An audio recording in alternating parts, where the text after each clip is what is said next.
have met with stakeholders on the cybercrime bill, which is still struggling to receive support from media stakeholders.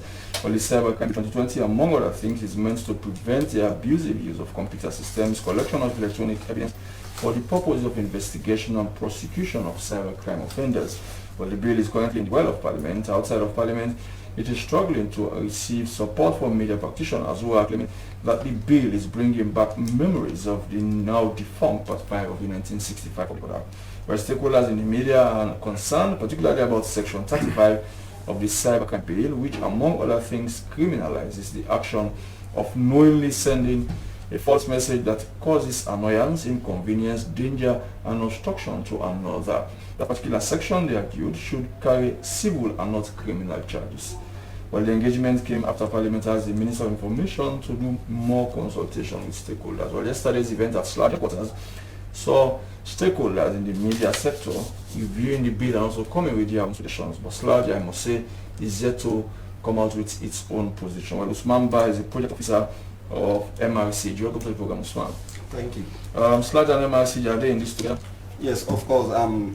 The Media Reform Coordinating Group and SLAG are in this together, as the MRC provided the fund and facilitation for this particular program, but it is being led by SLAG. So yesterday, the 29th of March 2021, we held a consultative program at the SLAG headquarters, wherein we brought together key media players across the country for us to discuss provisions of the Cybercrime Bill 2020. Because recently we have realized that there was this debate all over the place about some provisions of the Cybercrime Bill 2020, which is not favorable when it comes to press freedom. And as member of the public out there, we are the Media Reform Coordinating Group. As part of our job is to lead media development in Sierra Leone and for us to promote press freedom and that of freedom of speech in the country. Okay. So in relation to that, we decided to bring together the various media stakeholders across the country, including the Independent Media Commission, the Sierra Leone Reporters Union, Women in the Media Sierra Leone, the SLBC, Mascom, Guild of Editors, and SWASA, among others. So we brought them together for us to discuss as a family, to look at the provisions of the bill critically so that we can highlight some of the key areas that we believe we do have issues with and bring them to the attention of the ministry.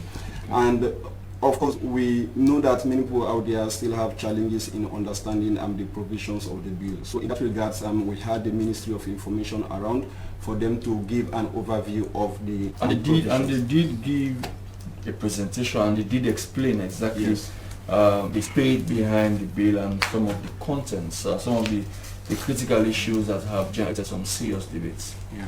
Of course, they did, and the Minister of Information in his statement yesterday, he assured the participants there that some of the issues that they had with which one of them was the powers given to the minister or the ministry when to it comes prescribe to punishment. Yes. Well, he said, in all fairness to him, he said, no sooner he saw the draft than he said, these powers do not need to be given to me, neither any other future minister. Yes, of course. And he assured the participant yesterday that he doesn't want those powers and they should not be given to an individual. So, and he also explained the essence of the bill, in which he said, well, Sierra Leone should also have such, because it is now an international best practice, because other countries across the world and even in Africa, he mentioned Ghana, Nigeria as an example, in which he said such laws should be here for it to protect the interests of the public out there. So Mr. Mohamed Mumi Jallo, who is the acting director of communication at the Ministry of Information,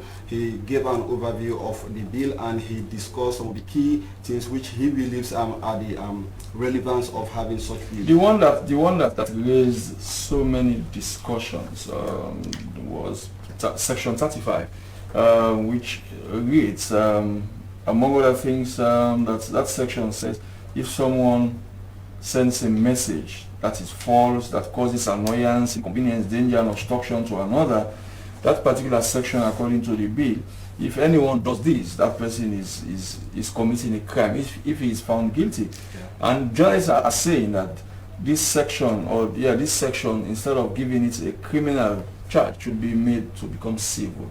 Yes, of course, and we learned that from the presentation yesterday, especially when lawyer Augustine Mara came on board to this presentation.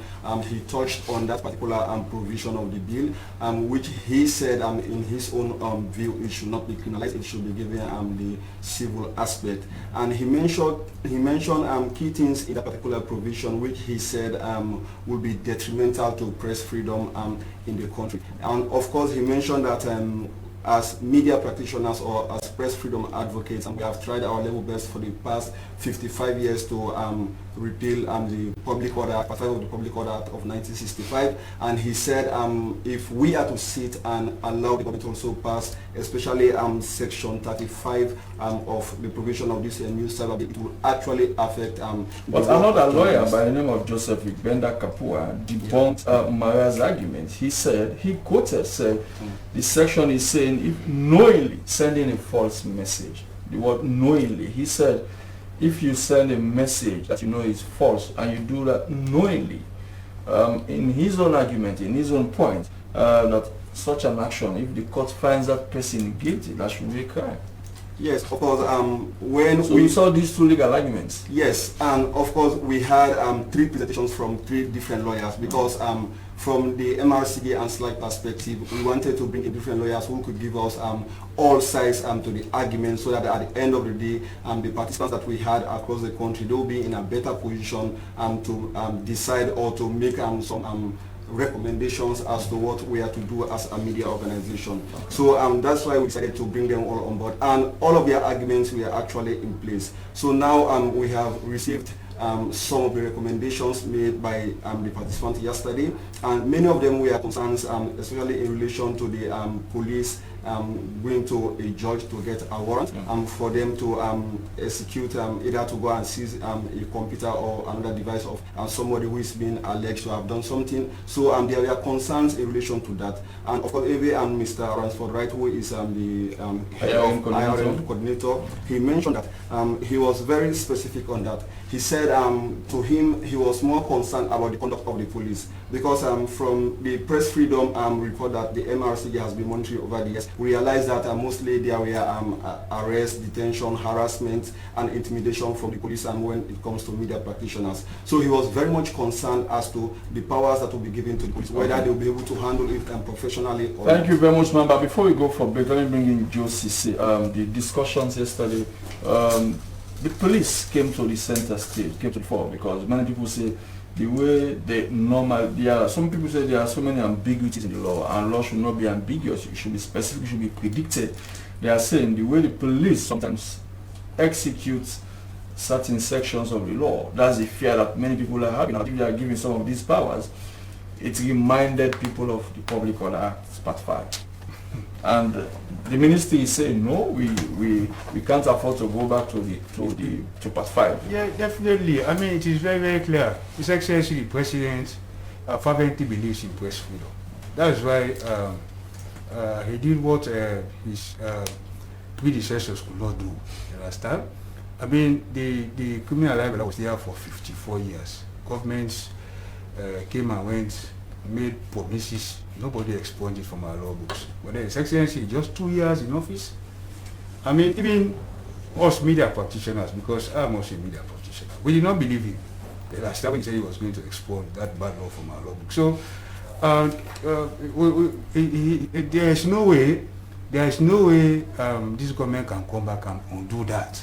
Because that was a genuine attempt to develop the media landscape of this country. We all know the binding constraints are caused by that obnoxious law in terms of development of the media landscape in this country. So His Excellency's idea has always been to ensure that the media goes. So as a ministry, have you kept an open mind to listen to some of these concerns and take note of them when you go to Parliament? Well, in the bill, I mean, there are sufficient safeguards. I mean, even with that particular issue you are mentioning, the law states very, very clearly, if a police officer goes to execute a warrant and abuses the mandate given to him, that police officer is liable to a fine or even a prison term.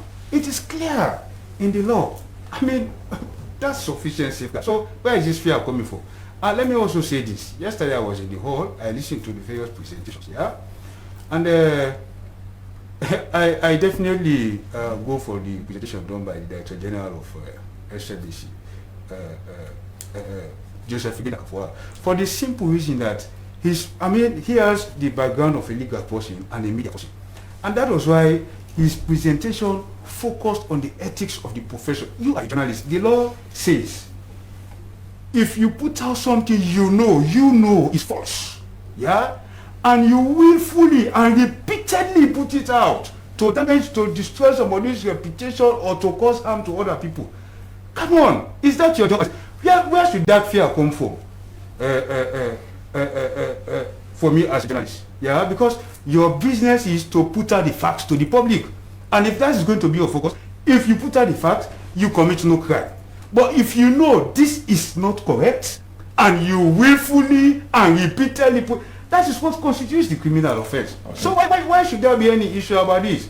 I mean, I just can't understand. Thank you very much, Justice. Well, we are going for a few seconds break. After the break, we are back.